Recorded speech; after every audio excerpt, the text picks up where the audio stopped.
Hey, Bobby Manning here. Welcome to a news edition of the Garden Report. The Celtics did ring in one more trade before the deadline as we were live on the air.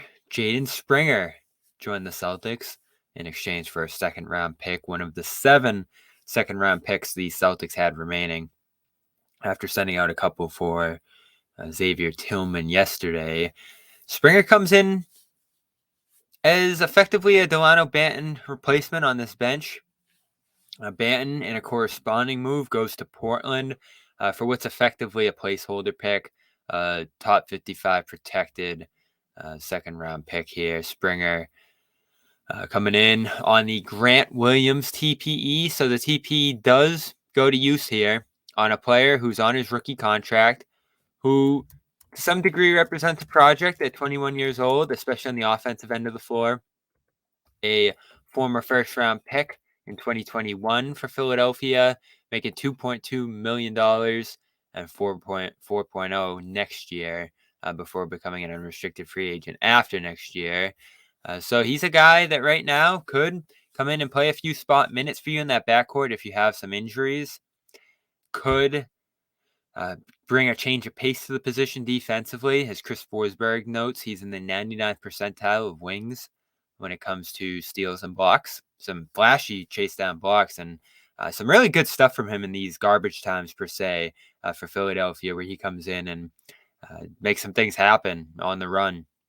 Dynamic athletic guard who's a good flyer, I think, for the Celtics to keep on the roster going forward. Have as a salary matching option this summer for $4.0 million. That could be valuable if they don't decide to keep him around, but I think they will. I think they'll probably get him into the developmental program. And Adam Himmelsbach reporting since we got off the air that this is a guy former Sixers coach Sam Cassell advocated for here. So he comes in with a relationship on the coaching staff, a couple actually, and I think a distant shot at some minutes here. I don't think he's going to impact this team come playoff time, but with some guys out here or there down the stretch of the season, you might see him sneak into a couple games here, as Dalano Banton did. And Banton certainly a worthy flyer as well on a 2-year deal. Originally a guy who played zone in Toronto, so could fit into some of the defensive schemes the Celtics were cooking up before the season. Arrived over the summer pretty early, got their screening game down, played well in the preseason, earned himself a spot on this team where he had a non-guaranteed contract and made it to January to that guaranteed date. So he got himself a year of guaranteed money, albeit the minimum, and a second-year team option that we'll see whether Portland picks up or not.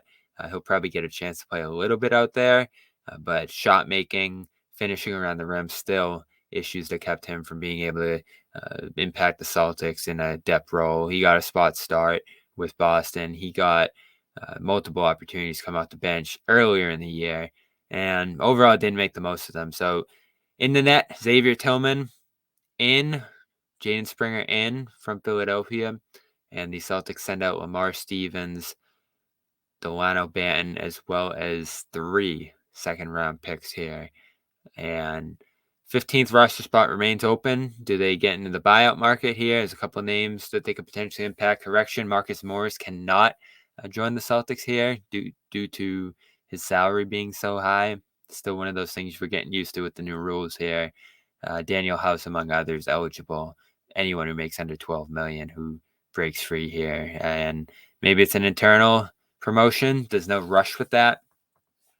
So we'll see what becomes of Nemesh Keita for the rest of his season here in Boston. Probably some more main time than originally was the case, but we'll see.